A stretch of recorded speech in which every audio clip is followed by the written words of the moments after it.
right, Concert Journal number 1, July 28th, 2023. We went to the Pavilion at Star Lake in Burgettstown, Pennsylvania. And there we saw Pantera, Lamb of God, and opening band of Snafu. This was the first non-festival concert for the newly formed Pantera. So it was kind of a bucket list to go see them. So this is our experience going and seeing them. So for the first thing, looking at the venue, this again was called the Pavilion at Star Lake, which is about 20 to 30 miles west of Pittsburgh, Pennsylvania. And it's an outdoor amphitheater. It's like Blossom. Which is like Blossom Music Center, which is near us in Northeast Ohio. And we did some initial reviews or research before we went out there. And what was our initial research? Or what did it turn up when we did our... Not good. Not good. So what was not good regarding the this particular venue? The parking. There was like a news report where like the parking was like super backed up and people couldn't even get in it because the parking was so bad. Yeah. And then the reviews were all a lot of 1 stars for the parking. It's one way in, one way out, and it's right off of the highway. So... like there isn't a lot of road to use to kind of manage the traffic, and so we panicked, and we left early for this show. So we live in Northeast Ohio, and this was maybe a 2-hour drive. Yeah, it's 2-3 hours, I think. Not 3, but let's call it 2. Let's call it 2, plus or minus a little bit. And so how much in advance did we leave? Like 6 or 7 hours. Yeah, so... The start was at 7 p.m. and they have early parking, and so we wanted to get there about that, which started at 1, like early access parking or something with the doors open. We didn't really know what that meant, but we figured we would go. And we got there, and you had to pay for it. So general parking started at 3. We got there a little bit after 1, and then they asked, like, hey, did you pay for early access parking or something like that? No. So, but they let us pay for it there. Again, it wasn't much. I mean, but it adds up. But I think it was maybe $20, I'm guessing. Maybe a little less, maybe a little more. But we figured we were there and we didn't want to park. And we were in. There was no traffic for us getting in. So leaving 6 hours before the show paid off. Yeah. Okay, so we got in and we parked, and what did we do?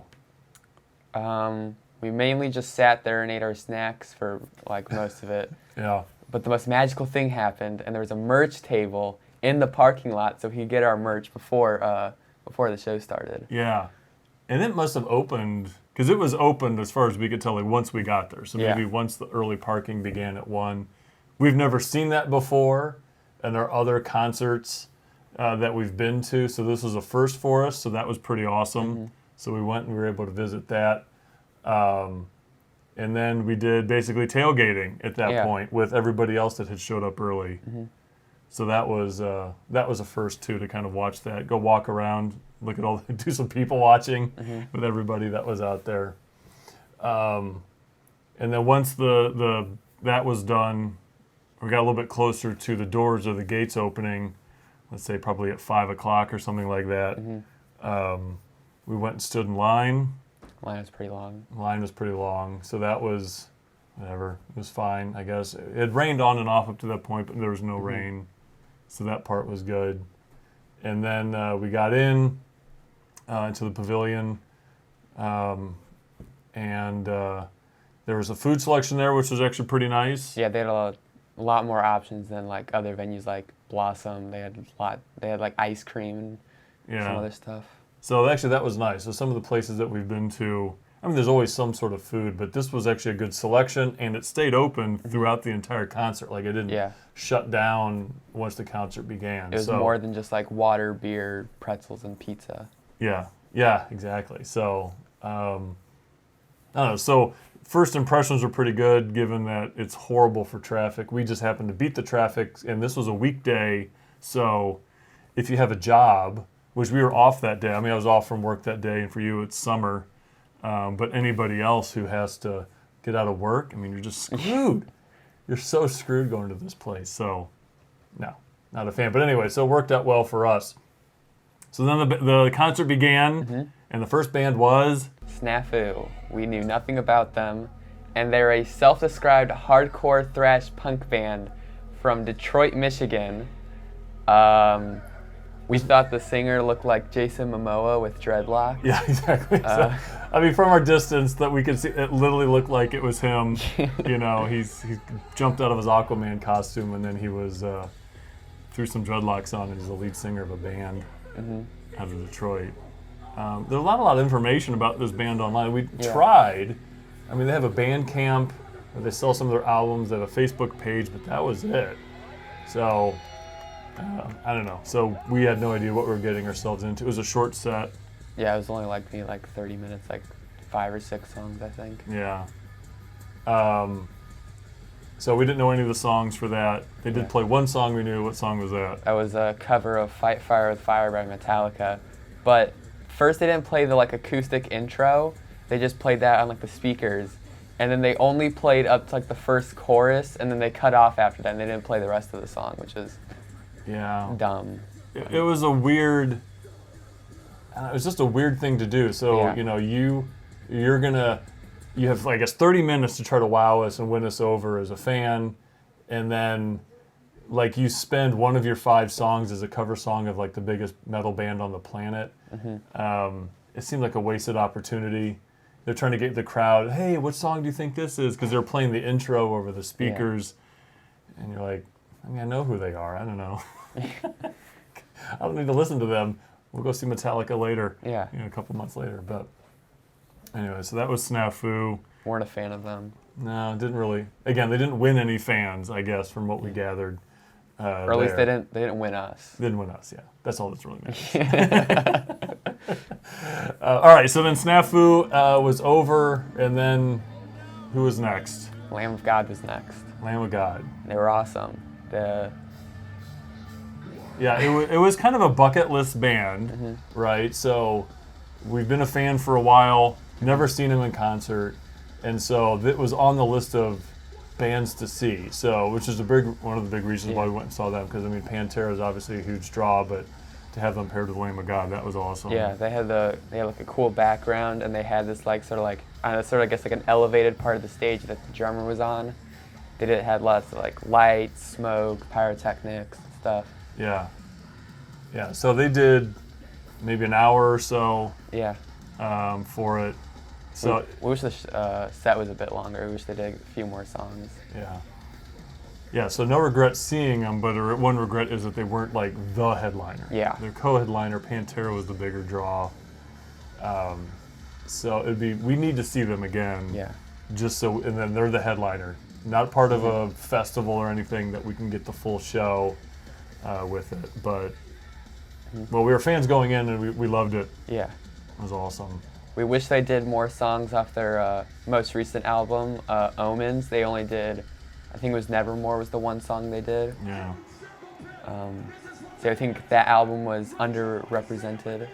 Right.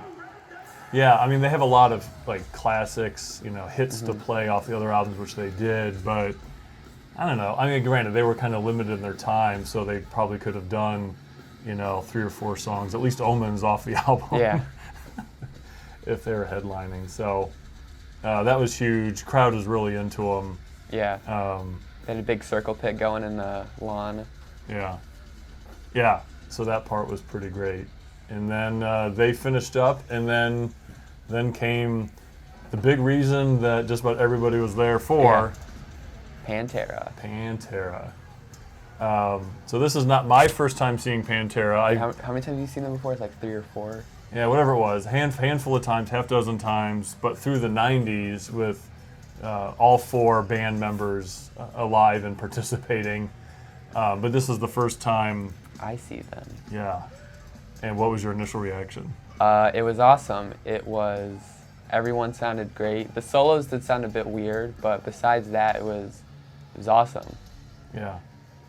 Yeah, it was, so opened with a kind of like a video montage intro, which is kind of, it was a little long. Yeah, could have been shortened down. Could have been shortened down. We could have probably fit another half song into that. So let's not bother with those. But it was great. Yeah, they did all their big songs. There's a couple weird ones, like I think they did Slaughtered, which was a weird choice. Yeah. But yeah, besides that, great set list. Yeah. Now the one big disappointment was they did a video montage in the middle of their set that highlighted video and pictures of the Abbott brothers, and They did Cemetery Gates, but they only did the first like 2 minutes of the song, and they didn't even play the song. They just played it on the speakers. yeah, it was basically just like off the CD they played it, and everybody was singing. Everybody like, oh man, we're getting Cemetery Gates, And then they cut off right before the chorus. and then they launched into another song. So that was actually kind of the only disappointing thing about their set. Well, another disappointing thing I thought is that they only did like the outro and like breakdown to Domination. They didn't do the full song, Yeah. which I don't know why. Cause like there's at least a reason for Cemetery Gates. Like Phil couldn't sing it anymore, but like I don't get with Domination. I don't Yeah. understand the problem with that one. I don't either. But whatever. It was great. Time flew by Yeah. for it. I don't think anybody sat that entire, well, for either Lamb of God or Pantera, but boy, people were into Pantera. Well, the only time it dragged was with Planet Caravan, because it's That's like true. That was a problem in the 90s too. They would, for a while, they were closing their shows out with Planet Caravan. So this huge, high energy I know. concert. And then they're like, Planet Caravan, which is slow. I know. And I mean, you want to leave on a high coming out of there. Yeah. And it just, oh, bummer. I mean, it's a great song. I enjoy their cover, but I don't know why they're too, here we are all these years later and they're still including it in their set list. At least they didn't close it. It was just like halfway through Yeah. the set list or something. That's true. So we were able to end on a much higher energy note I than think that. what was it? And they ended up, I think what's the song? It's like Revolution's My Name, I think. Yeah, think that's the whatever. song. We could look at setlist.com. Check. Memories are fading now, even of what we had. But anyway, that was awesome. Right. So something that was also true when my friends and I would go to see Pantera back in the 90s was that Phil is horrible at banter between songs. Like, we complained then, and I thought, well, maybe it'd be different. I mean, I haven't seen him now. I mean, it's been 20 years, I right? know. So how'd the banter go? It was so bad. It was like, it's just like the weirdest stuff he's talking about. Like, he's always like, all right, like 54% of you guys are gonna know this song. And then when they play Walk, they're like, all right, I know for a fact that 99% of you are gonna know this. I'm like, dude, just play the song. We don't care. He has this fascination with numbers. He did it back in there. You guys, 180% better. What does that even mean? You're 360 degrees better. So we're back to where we began. So we're horrible. I don't know. He did that. He's always been like that. It doesn't detract from the show, but it's just one of those things. It's always a head scratcher. When he Yeah, starts because I think talking. the weirdest part was like there was one part where he was like actually mumbling, like no one could understand. He was just like, like we don't know what you're saying. Speak up. Yeah.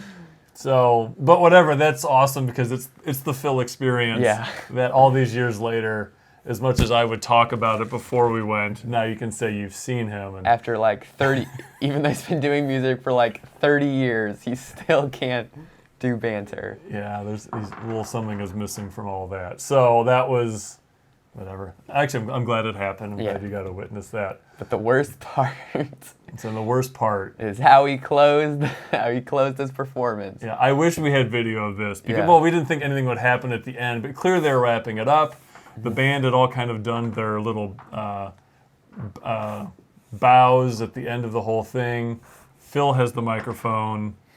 And he does the ending line to Stairway to Heaven, and I do not understand the thought process behind this. One, it's not your song, and it is, no one does this. He's like, when he came in, he's like, there's only one way we can end this. Yeah. And then I'm like, dude, no one was like, oh man, they didn't end it with a Stairway to Heaven. That's my favorite part of all my shows I go to. And everybody sings along, and then he's a great mic drop basically and walks off, and you're like, what an odd ending to It's it. so stupid. So that we did not see that coming. Yeah. It was a head scratcher, but whatever. That was a perfect Phil Anselmo answer to a Pantera show. But I mean, I mean they have their replacement band members. I mean, Zach's awesome. Drummer to Anthrax was good. Yeah, I mean, I don't know his it's basically seamless. Yeah. You know, I mean, granted, there's probably some slight differences if I listened to them like compared to the original recordings and stuff for Dimebag, but if you want that experience, it gave you the Pantera experience. It felt like it was back to the original. It was awesome. I mean, everyone was so into it. We've been to some concerts and people are into it, but no one has been into it like that. That was crazy. It was fun to be a part of that too. So to see all that. So that was awesome. Yeah, the only thing they should have done is since they have members from Pantera, Anthrax, and Black Label Societies, they should have called it Antera Society. I think they should have done that. But only complaint. That was the only complaint. That and the banter. But yeah. So I guess in conclusion, how would we rank the three bands? So we'll start with Snafu. I would give it a red, which means I did not like it. I did not like their music, and I did not think they were good. Yeah. Live. Yeah, I hate to. Yeah, it's a red rating as well. It's not. I mean, you know, first time we saw them, and I felt they should have done a better job of like selling their band. Yeah. Some bands are very good. Like, you've never heard us, but at the end of this, we're gonna have you chanting something in a song. We're gonna have you, you know, maybe pick up some lyrics or a song title, something, and whatever. It was fine, I guess. I mean, it's hard to open for Pantera. Yeah. Or Lamb of God. Or Lamb of God. So cards are stacked against you. I don't know. So, yeah, I wouldn't go out of my way to see Snafu. Lamb of God? Green. They were amazing. I would love to see them again. Yeah. Love to see them headline, have a longer set. Yeah, that was, I guess, our only complaint is that it wasn't longer. But we get it. I mean, they're limited in their in the time restrictions that they had. It was a bucket list. I'm probably saying that they're still on the bucket list. We need to go see them again. Yeah. And just hopefully a longer show. And then finally, Pantera. Green. Yeah, that was a solid green. It was amazing. And it's great that, so many people were able to see them. And Phil even said that, like, who in the audience had seen them before. Oh, yeah. And then how many people are having it their first time. And it was, a lot of people had seen them before. A lot of people was their first time of all age ranges, old and young. Like, because even was like, shout out to all the parents who brought their kids here. And we're like, that's us. Yeah, exactly. I just love when people like appreciate parenting by the fact that you bring a kid to a show. Yeah, I think and that's how you judge parenting. Yeah. My ability to care for my boys is purely hinged upon how many concerts they've seen. Yeah, because anytime someone talks to us at a show, they're like, dude, you got an awesome dad, take me to metal shows. I'm like, that's the part that makes them awesome. That's it. I don't feed them or clothe them at home. It doesn't matter. But I took him here. We buy him all of his clothes here. The only shirt he has is the Pantera shirt from the parking lot. No pants. Yeah, well, I just get like 4XL, so it goes down to like my feet. So yeah, it's to grow into it. So, but yeah, so Phil coming up, that was actually pretty fun. So that was great. Music choices, all that stuff. So we had an awesome time at that one. So what did we get in this? We talked about there was a merch stand in the parking lot, and the selection was okay. Yeah. I guess. They had a lot of shirts that were, they were like for like the brothers. They were like, because there was a bunch of like Dimebag Daryl shirts, and there was ones that's like, for the brothers, for the fans, for the band or something. I'm like, for the legacy. Oh yeah, for the legacy. I was like, we didn't really like them. Yeah, I mean that was the theme, and I know Phil talked about that this was for the Abbott brothers.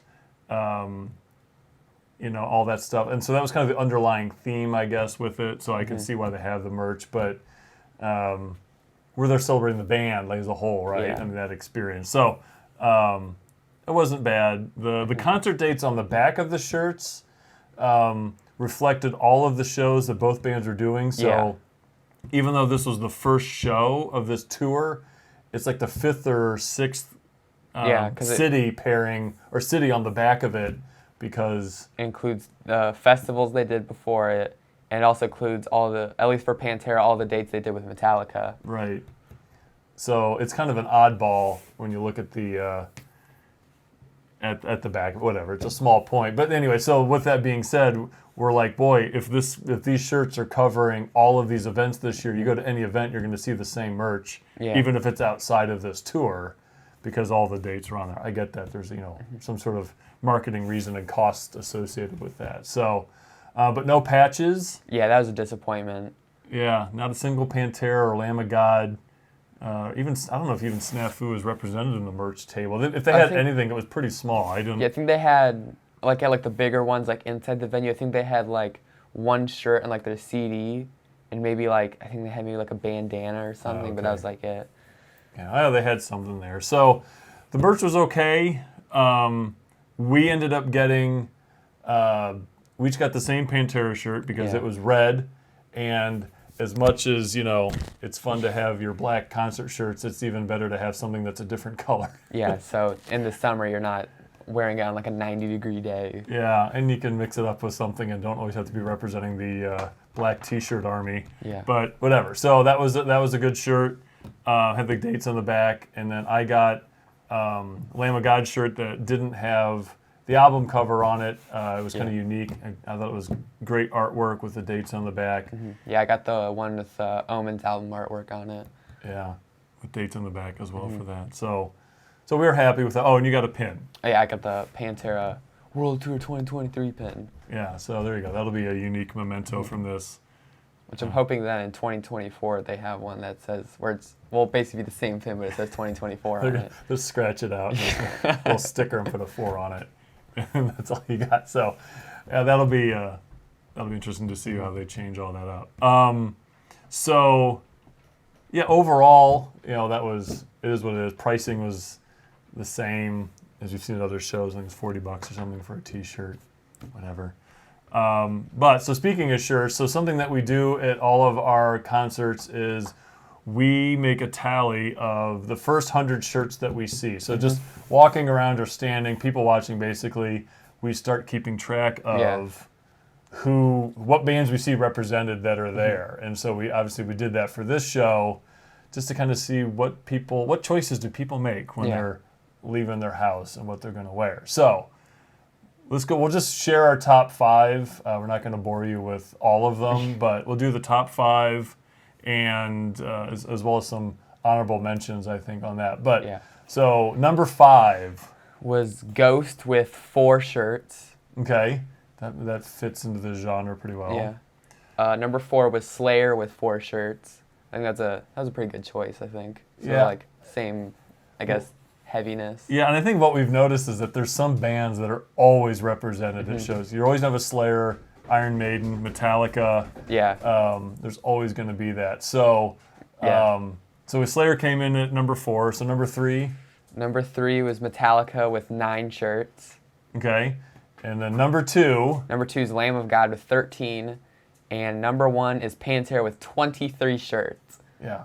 They were hugely represented. And the thing is, it's not, there were a lot of classic Pantera shirts people were wearing from some of their later tours, but the fact that this is the first show, they've only done a handful, that they had that much merch represented, and these people had not been buying this from concerts. So going forward, there's always going to be more of that, but Pantera was by far the reason why most people were there.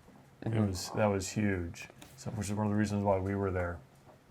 All right, so some of the honorable mentions in the shirts, things that we thought were unique. What was the most striking one? So after we drove 2 hours, we had actually mentioned this in the car. Wouldn't it be funny if we saw this band within 1 minute of parking? Yeah, we were talking about what if you wore a super weird shirt like green jelly, and we're like, yeah, no one will wear that. And the third shirt we see is a green jelly shirt.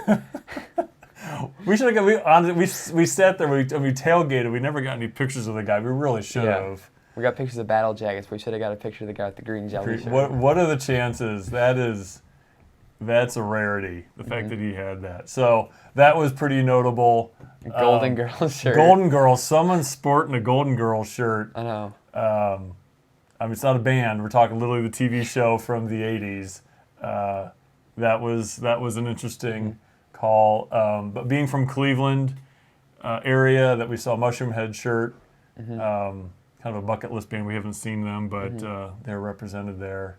And the other weird one was Burzum, which I think is a weird choice. It's like ambient, like black metal.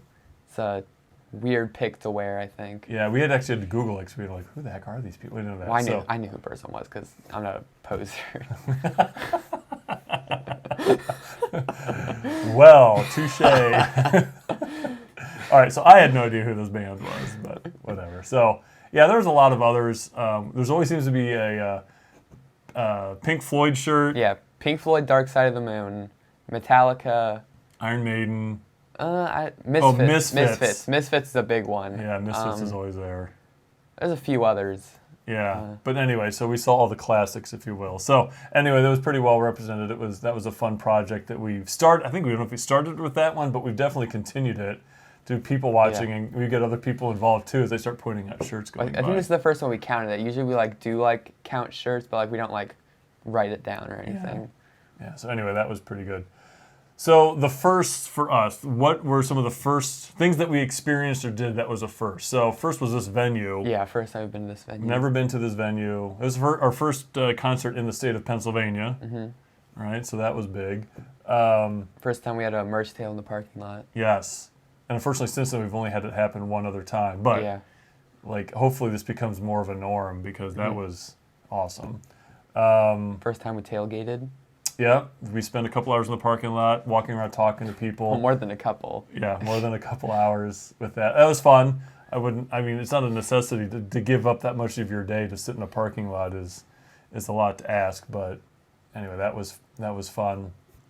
First time we both saw Snafu and Lamb of God. Yep. And my first time seeing Pantera. Yeah. So that was a pretty good list of firsts with all of that for this particular show. So that was awesome. All right. So our overall review. So the venue. The parking is trash, but the venue's pretty good. So I give it a yellow. I think it's okay. Yeah. I wouldn't choose to go to another show there, but if someone I really want to see is there, then you can find someone else to drive you. Because my review, the venue's fine. The one disappointing thing, the screens that they had on either side of the... Oh yeah, they were super dim. Unless it was dark for Pantera, and then you could see it. But if you were in the lawn for Snafu or Lamb of God, you were not seeing anything. Yeah, they're kind of projection screens to show you what's going on the stage, and they're just so dim. They needed to be I hate to have expectation, but an LED screen that's a lot brighter. So those were pointless. The venue was nice. Seating was nice. Yeah. The lawn was nice. The food was great. The absolute deal breaker is the parking. Yeah. And even since we've been there, they've also made the news another handful of times of people that can't get into their show. So, it would have to be a super rare concert to go there. I do never want to go to this place again. We lucked out. So with that being said, where we parked, we got there early, and we thought it was going to be horrible. We thought we would just sit in the car and kind of let the parking lot empty out a bit. There was a gap. We got into it, and then we were on the highway within 5 minutes, which never happens according to every report that we've seen. So with that being said, it doesn't deter. This is a solid red. I would not want to go back to this place at all. The merch? Yellow. There was some good stuff, but besides the few Pantera shirts and the Lamb of God shirt, there wasn't really anything that standed out. It was fine. I think you have two huge headliners, so and the merch tables weren't huge, so they had a good selection from either. It was fine. Nothing outstanding with it. And then last thing, I guess, was the overall concert itself. The bands, the performances, everything was a solid green. We had a great time. Well, except Snafu, we give. Snafu. It was fine. Red. Yeah, I don't want to hinge the whole experience on that. It was fine. We weren't there to see them. There was only 30 minutes out of it, but overall, it was great. I'm glad we made the drive to go see them, and because they didn't come to anywhere near us in Ohio, at least not as this part of this tour. Well, they added more dates, and they're still not coming near us. No one liked Northeast Ohio, so we had to drive for it. But anyway, that was it. So yeah, it was a great experience with it, and we'll definitely go out of our way to see 2 of the 3 bands again. All right, so that's the end of our first concert journal from this the July 2023 outing to go see Snafu, Lamb of God, and Pantera. Thanks for watching.